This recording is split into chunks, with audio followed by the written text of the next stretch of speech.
It may be strange to think that a ride about Snow White would be one of the scariest rides ever made, but all three iterations of this attraction are frightening in their own ways. Over time, there was a conscious effort to make it more family friendly, and you can see that evolution in every version of these attractions. But this may be the first time we covered a dark ride turning into a roller coaster, so how will that impact the final verdict? Well, to get there, we'll have to start from the very beginning. Welcome back to my series where we compare an old and new Disney attraction to see which one is better. Today we do the second half of our Fantasyland expansion and talk about all the Snow White rides.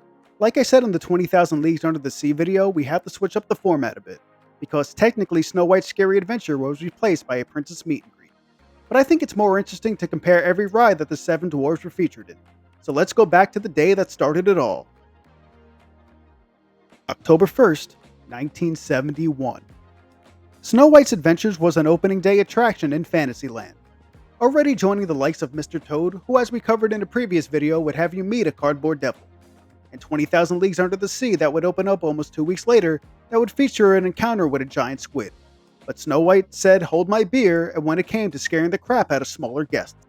The ride's queue was pretty much the standard for the 70s, and its backdrop was made to look like the Wicked Queen's castle and its surrounding forests. Guests would loop around the well before seeing the Queen leer at them from the top floor window. The gates open up and the Queen spins around showing her hag form. Riders then entered the dungeon as various skeletons met their final resting place in shackles here. Several jump scares later by the Queen as she follows you towards the swamp as you pass gators and evil trees with scary faces, all while the Queen cackles from the distance. At the end of the forest is the dwarven cottage where all the woodland creatures, dwarves, and even the furniture look terrified of the witch and her constant laughing. She pops out once again offering you a poisoned apple. Before you enter the mines, you have to dodge a minecart and her attempts to drop a diamond on your head before being free of her pursuit. There were two main problems guests had with this attraction. The first obviously being how scary it was for children. The other being that Snow White was nowhere to be found in the ride itself. The reason being that the rider was supposed to be Snow White and that's why the Queen was so relentless in coming after you. The ride would close on October 14th, 1994 for refurbishment. Disney took this opportunity to address guests' complaints and make the ride more like the Disneyland version, just with reordered scenes. They would make sure to include Snow White. So then Snow White's Scary Adventure was born, but the irony was it was a lot less scary. December 16th, 1994. Only taking a little over 2 months, Snow White would reopen. Most of the ride would remain similar, with just some costume cleanups for the Queen making her look less menacing. The dungeon lost its skeletons and instead had the Queen toiling away at her cauldron. A new scene with the huntsman warning Snow White of the danger she was in as she takes off into the woods once more. This time there's a whole lot less evil trees, and they took out the sounds of the Queen cackling over and over again. At the end of the forest is still the Seven Dwarfs cottage, this time with a more upbeat tone as the dwarves are dancing and playing music. In the background though, it's not so festive. Snow White takes the poison apple from the Queen. Right before you head back into the mines, the dwarves scramble to get away from the Queen as she tries to crush everyone once again. But this time it's a boulder instead of a diamond. She probably needed the pawn the diamond to afford the price hikes at the parks. But just like last time, you were able to make it out before she drops the boulder on your head. It was announced in 2010 that Fantasyland would be getting an expansion, and with it a Seven Dwarfs roller coaster would be added. The current Snow White show building would become a princess meet and greet, and to double up on that movie seemed a little too much. And on May 31st, 2012, no more adventures, scary or otherwise, would be housed here. May 21st, 2014. Opening 2 years after the Fantasyland expansion took place, the construction of the Seven Dwarfs Mine Train hit many snags. It was once pitched as an immersive combination dark ride and roller coaster, similar to the feel of Splash Mountain, but unfortunately a lot of those scenes were cut due to time and budget restraints. The queue is genuinely one of the best on all Disney property, having various games and props to keep you occupied while you wait upwards of 90 minutes. The first part of this ride is your standard Disney coaster, going fairly fast and never really dropping, more leaning into turns. This is considered a beginner's roller coaster, so if you usually don't like thrill rides, this is more your speed. The highlight comes from the mine. You see all the dwarves working while they sing hi-ho. The brightly colored gems mixed with the pitch black cave is a stunning scene by any measure, and you can really see the love and care Disney took to create such an amazing environment. After some more twists and turns, you end up at the dwarves' cottage. You see everyone dancing just like in Snow White's Scary Adventure.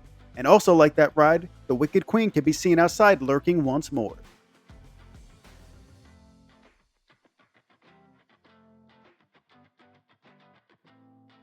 So I'm going to combine the 1971 and 1994 versions because they're so similar.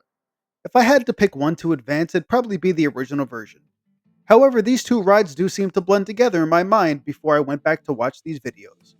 I will dock the original version some points because of the constant cackling of the Queen. Even as a kid, I remember being annoyed rather than freaked out with her non-stop laughing. The imagery, however, is a different story. I'm surprised at how not afraid I was of this ride when I was afraid of everything as a kid. But even though the animatronics were nightmare inducing, it just never left a permanent scar unlike other rides in the park. As for Snow White's Scary Adventure, obviously since I was older, I have more of a vivid memory of it, but I genuinely enjoy this ride.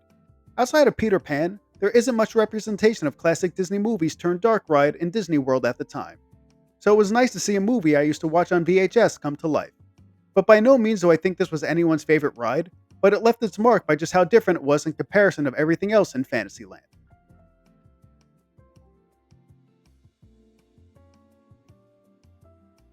I don't know what else to say about the Seven Dwarfs Mine Train other than that it's a cute roller coaster. I will say what was advertised and what we got after all the budget cuts is pretty disappointing.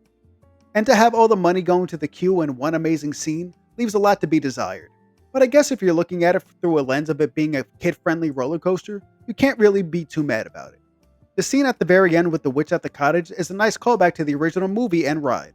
It's just a shame it's a blink and you'll miss it type of attraction.